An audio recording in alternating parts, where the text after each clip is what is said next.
Welcome to Rossman Radio, the podcast where we dive deep into the journeys of entrepreneurs, founders, and e-commerce brands that are breaking through the noise and scaling like never before.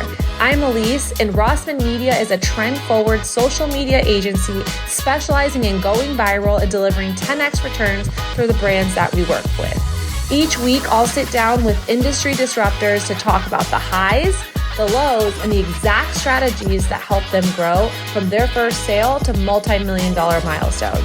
If you're ready to unlock what it really takes to win on social, build a community, and multiply your revenue, then you're in the right place. Let's get into it.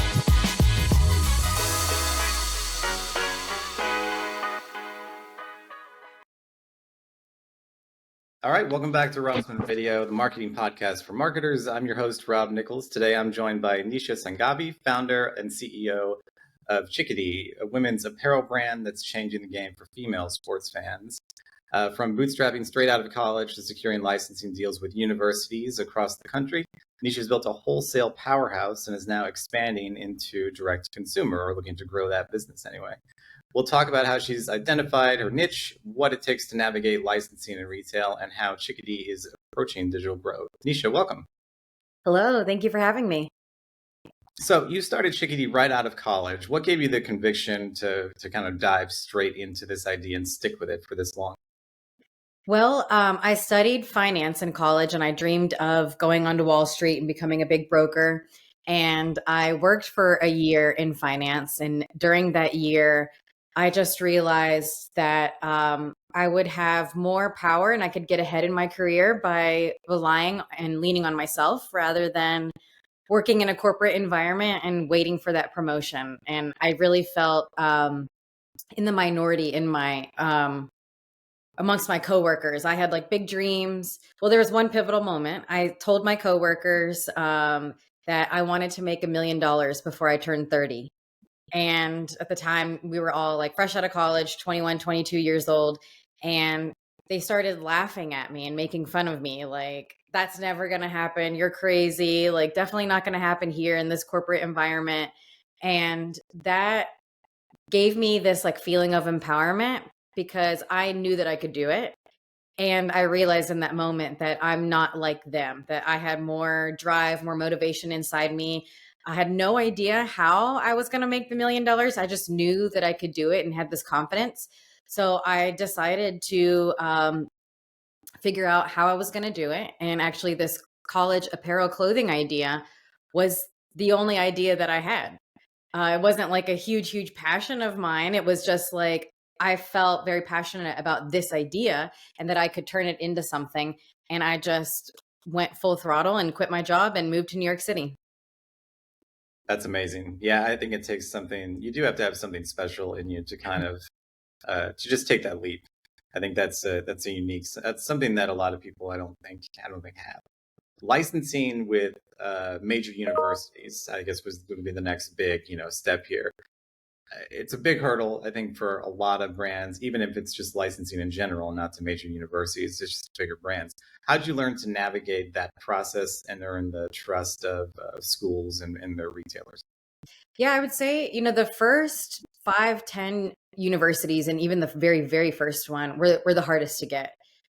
Because you're a blind, you're a company that nobody's ever heard of trying to compete and enter a space where there are mega giants in there like Nike and so on. And the very first step was to create a application, or to fill out the application, which also included a marketing and business plan. And I think that is a big hurdle for a lot of people where they have to sit down and create, this 20, 30 page document that outlines all your financials, your business plan, your go-to-market plan. So it actually really helped me sit down and think about what are going to be my 5 steps. So it took me almost 4 or 5 months to finish the application. But I took the extra step of saying, hey, I want to present my application versus just send it in. So when I put a face to who I am, it really also, I think, gave the trust to the licensing agency that, okay, this is somebody that is passionate, excited. She seems to not have everything figured out, but she seems like somebody that is willing to figure it out. And so the very first licensing agency was also my alma mater, West Virginia University.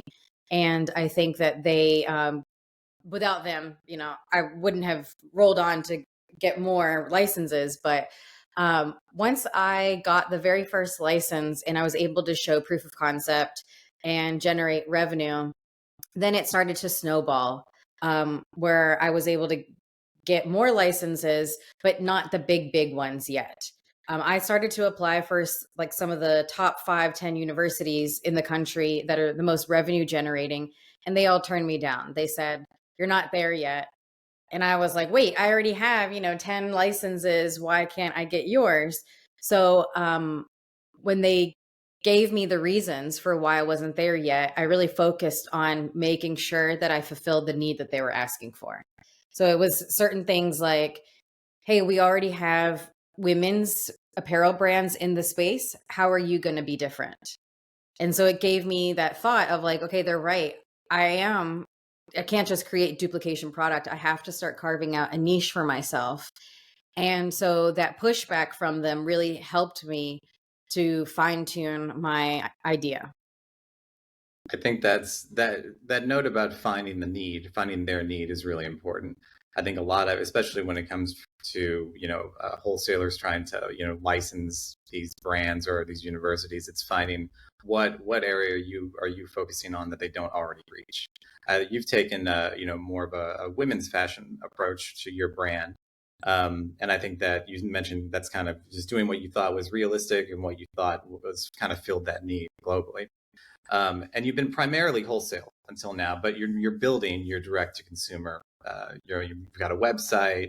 It's Chicka, CHICKA-D.com, in case everyone listening is wondering.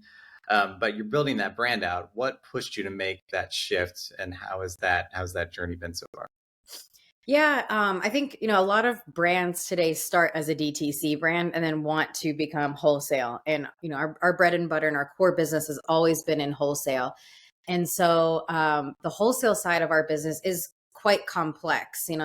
It's bulk orders, a lot of fulfillment and operations. And we were holding back on the DTC side because we realized it's almost a second business that we have to operate. We have to build infrastructure around that entire business.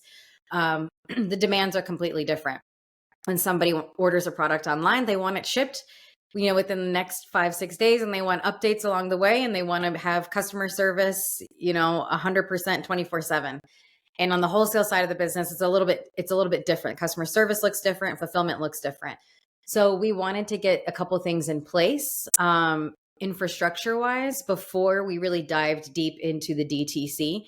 We also didn't want to open up an arm of our business that would compromise our existing core business. So it took us a little bit to figure out the on-demand aspect of fulfillment with product, because we are not storing a finished good. We have to make the product as the orders come in. So one part was figuring out the logistics side, but then the second part is over the last couple years, we've really started to carve out our niche in the market. And just something that we keep hearing over and over is, "Hey, your sweatshirt is my favorite sweatshirt that I own in my closet. Once I've put your sweatshirt on, I haven't taken it off. I've been wearing it for the last 10 days and haven't showered." It was like this repeating organic message that, I was like, okay, there's more to it. We can create a brand that is the Chickadee brand, and maybe we can capture our customer in all aspects of their life, not just the collegiate part.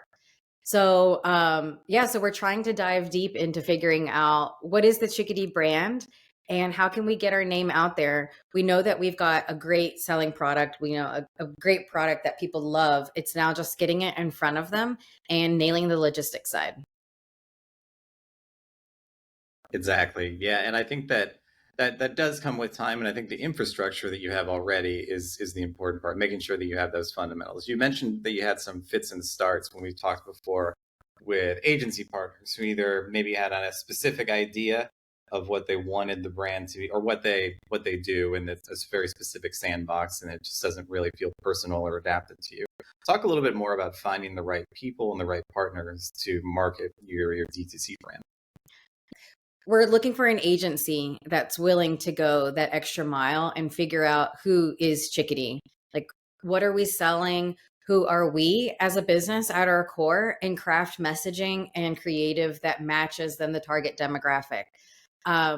What we found before with other agencies was kind of like a rinse and repeat, copy paste, and I can figure out if I could dive deep into it and I had the time, I could figure it out. I don't want to just hand it over to somebody that just wants to throw us into their, washing machine cycle.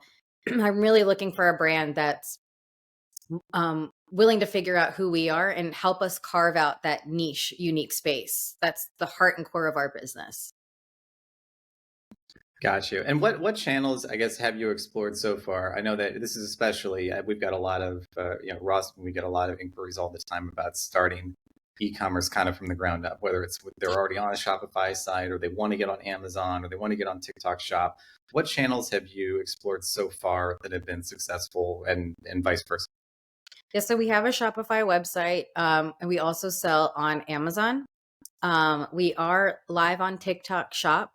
And I would say that the social media aspect and the TikTok Shop is where we're trying to grow. I think we have a great website that's built. It's just I would say the ads and the creative part, like putting fuel on the fire, basically. Nice. So what's next then? What's your big, outside of those, exploring more of those channels, what's next for the brand and for Chickadee?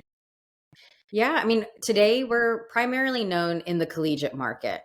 And I really would like to get Chickadee in front of our female consumer in all aspects of their life, not just from the fan demographic, but also in their lifestyle demographic, resort wear. So like if you're going on vacation to Miami and you hop into a Miami boutique, that you would also find Chickadee. But also I want women to love wearing our brand just in their everyday lives. It's a perfect brand to wear at home, to run your errands in, and so on.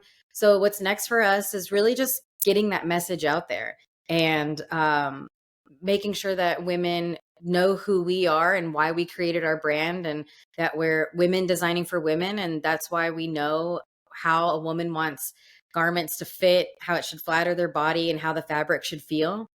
So what's next is that we just want to get the word out there and try to blow up our brand on the DTC side as big as we can. Nice. Well, I really sincerely hope that you do that.